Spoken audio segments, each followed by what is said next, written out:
నిన్నటిదాకా ఒక రకం ఇవాళ మళ్ళీ స్టీల్ సామాన్లు అవన్నీ అయినాయి అనమాట. నిన్న వీడియో తీయడానికి కూడా కుదరలేదు, అంత బిజీగా ఉందన్నట్టు. పనులు అసలు తరగట్లేదు. క్లైమేట్ చేంజింగ్ మనకేమో కొంచెం రంపు పట్టేసి అసలు తలపోటు వద్దంటే వచ్చేస్తుంది. కాకపోతే పనులు ఎక్కడ పనులు అక్కడ ఆగిపోయినాయి.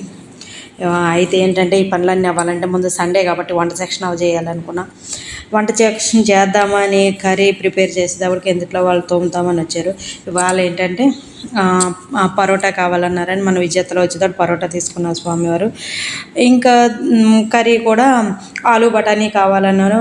పిల్లలిద్దరికి జ్వరాలు కాబట్టి, అంటే జ్వరం అయితే తగ్గిపోయింది కానీ ఎన్వి కట్ట ఏమీ తినవద్దన్నారు. అందుకని వెజ్లోనే ఏమన్నా చేయమని కూర్చున్నా. బాను పరోటా ఉంది కాబట్టి ఆలు పరోటా ఒకటి, వెజ్ బిర్యానీ ఒకటి చేయమ్మా, ఇంక చాలు ఇంకేం వద్దు అన్నా అని.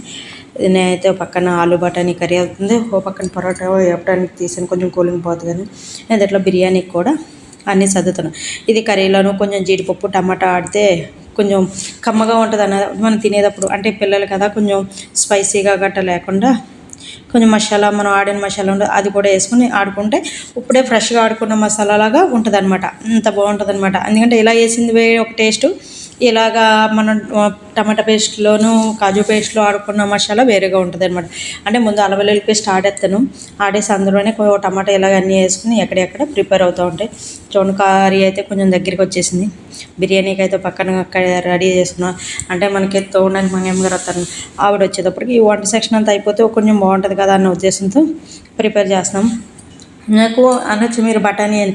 నాకు ఫ్రోజన్ బఠానీ అంటే మనకు వాళ్ళు ఏంటి సీజనల్గా బల్క్గా పడినప్పుడు తీసుకుని దాన్ని మొత్తం ఫ్రీజర్లో పెట్టడానికి కాబట్టి ఫ్రెష్ మన పచ్చి బఠానీ అంటే కొంచెం లైట్గా, అంత టేస్ట్ ఏం తేడా ఉండదు కానీ లైట్గా ఉంటుంది అనమాట.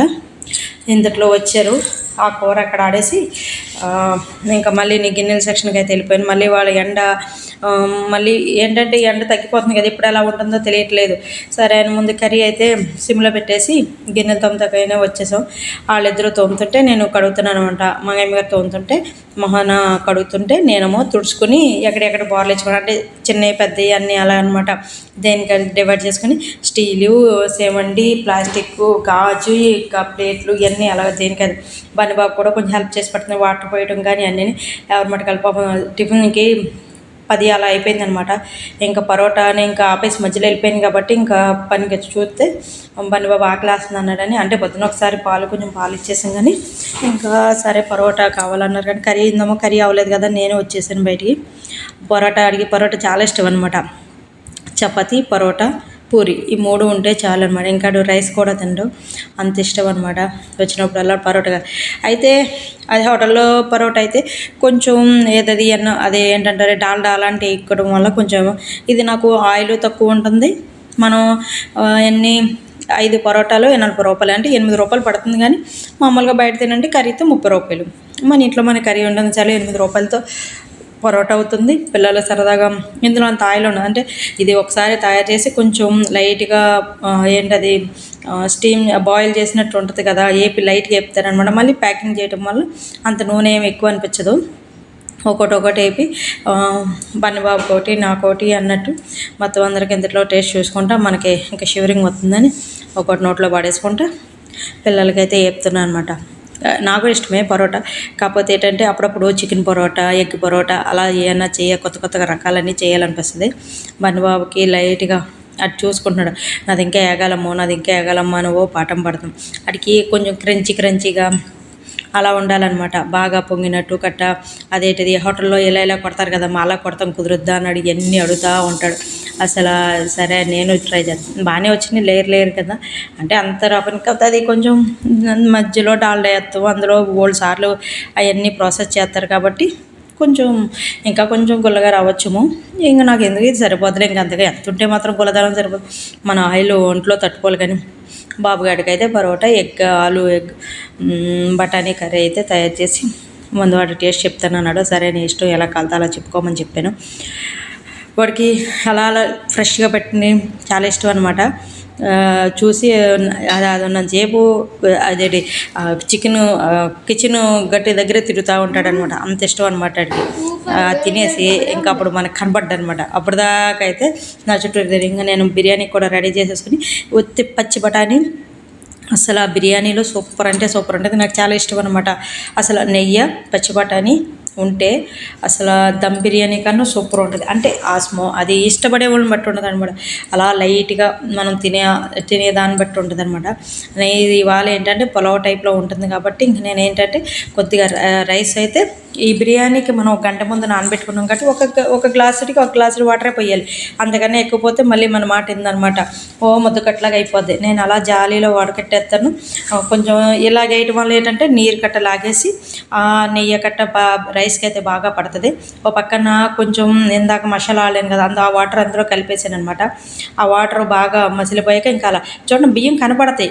అంత అలా పోతే కానీ ఇంకా అసలు మనం ఇంకా అయ్యో మనకి బియ్యం ఉడకమంటావా లేకపోతే అన్నం పలుకుగా ఉంటుందా అవన్నీ ఏమి ఉండవు అనమాట. చక్కగా అలా వాటర్ కనపడతాయి. ఉప్పు గట్ట చూసుకుంటూ ఇంకేమీ చేయక్కర్లేదనమాట. మసాలా కూడా అల్లం వెల్లుల్లి పేస్ట్ ఉంటుంది అంతే. అందుకని ఇంక ఎక్కువ ఈ బిర్యానీలో అందుకనే ఎక్కువ వేసిన ఏదో అలా ఉంటుంది అనమాట.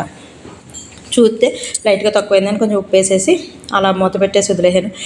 సరే ఇక్కడే ఉన్నాను కదా అని కబోర్డ్ సర్దుకుంటా కానీ ట్రై చేశాను. ఆల్రెడీ బయట సామాన్లు అయితే కొన్ని ఉన్నాయి, కొన్ని ఉన్నాయి చేస్తున్నారు. నేను ఇంతట్లో పని అవుతుంది. ఒకసారి డ్రాప్ టీ పెట్టాను వాళ్ళందరికీ. నేను టిఫిన్ చేసాను, మధ్యలో బ్రేక్లు ఇచ్చి అందరికీ వాళ్ళు టిఫిన్ చేస్తున్నారు. ఇంక నేను పక్కన బిర్యానీ అవుతుంది కాబట్టి ఇంతట్లో ఈ కొంచెం కబోర్డ్ అనేది సర్దేసుకుంటే మన పైన పనులు అవుతుంది కదా అన్న ఉద్దేశంతో సర్దుతో మొదలెట్టాను. మన దగ్గర ఎలా సర్దుకుంటా ఉన్నాం అనుకోండి కొంచెం తొందరగా పని అవుద్ది. మళ్ళీ దీనికోసం ఎక్కడే నుంచి ఆ బిర్యానీ అలాగా ఒక 5 నిమిషాలు తిప్పుతూ ఉండాలి. ఇంతట్లో పని అవుతుంది అని కొంచెం సర్ఫ్లో పెట్టిన అంటే ఇవన్నీ మసాలాలు కట్ట ఇవన్నీ ఇప్పుడు వర్షాకాలం కదా తీసి ఎండబెట్టి అవి ఆరటం కుదరకపోతే మళ్ళీ బూజాడతాయి అని ఉద్దేశంతో ఆల్రెడీ మొన్న వేసవికాలం సంక్రాంతి మాత్రం మొత్తం అన్నీ తిరగపోసేసి ఎండలో పెట్టుకుని బాటిల్ కూడా ఇవన్నీ కూడా వేస్తాను. ఇలా వర్షాకాలం ఇప్పుడు ఈ టైంలో ఏం చేస్తానంటే చూస్తాను ఏదైనా పాడైపోతే తీసేస్తాను. లేదనుకో శుభ్రంగా పైన తడిగొడ్డేట్టు తుడిచేసి పైన మళ్ళీ పొడిగొడ్డేట్టు తుడుచుకొని చక్కగా సర్దేసుకుంటాను. అమ్మ ఇంతలో ఈ పని అయింది. నా బిర్యానీ అయ్యేటప్పటికి చూడండి పొలగేదోగల వచ్చి పువ్వులా విడిచిపోయింది అనమాట.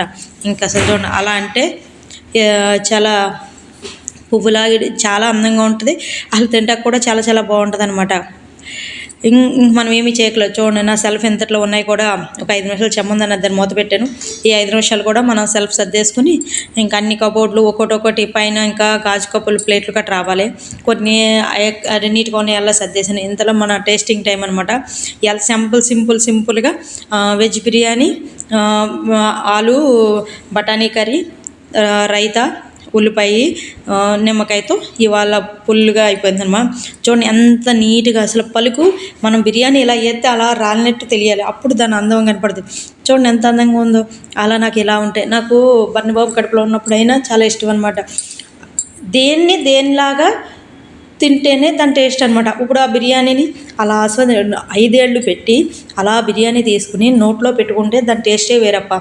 అలా కాకుండా దాంట్లో కూర వేసేసి పిసికేసి ఒక ఉల్లిపాయ ముక్క తీసుకోండి, ఒక నిమ్మకాయ పిండుకోండి, అలా ఉత్తి రైస్ తినండి చాలా టేస్ట్గా ఉంటుంది. అంటే వండే విధానాన్ని బట్టి ఉంటుందేమో నాకు తెలియదు కానీ నేనైతే బిర్యానీని అలాగే తినాలని అనుకుంటా. నేను ఇంకా ఏంటంటే నాన్ వెజ్ వాళ్ళకి ఎలా అంటే మామూలుగా చికెన్ పీసులు తీసుకోండి, 4 వేపుకోండి దగ్గరగా చిన్న పీసులు చక్కగా అలా 4 తీసుకోండి. బాబు టేస్టింగ్ వడ్డించమని అడుగుతున్నాడు. ఇంకా వాడికి అక్కడ హాస్టల్ అలవాటు అయిపోయింది కదా, కరెక్ట్గా 12 అయ్యాడు మళ్ళీ ఆకలి వేస్తుందని మొదలెట్టాడు.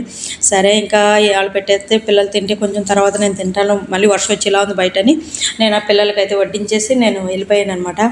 మళ్ళీ చిన్నపిల్లలు వస్తే మళ్ళీ పరిగెత్తాక ముగ్గురు కూర్చొని కనుక స్వామివారు అయితే బయట భోజనానికి వెళ్ళారు. ఇంకా అన్నీ మేమే కదా అని కొంచెం రైతా వాడికి కొంచెం కర్రీ వేసాను. అది చూడండి ఎంత అందంగా ఉంటాడు. 4 ఏళ్ళతోనే తింటాడు. ఆ బాబాలే ఇష్టం నాకు అలాగా. చక్కగా వీడియోగా నచ్చితే లైక్ చేయండి, షేర్ చేయండి, సబ్స్క్రైబ్ చేయండి. మంచి ఒక వీడియోతో మళ్ళీ కలుద్దాం. Thank you so much. ఇంకా బోల్డ్ గిన్నెలో నేను బాబు సర్దయ్యి.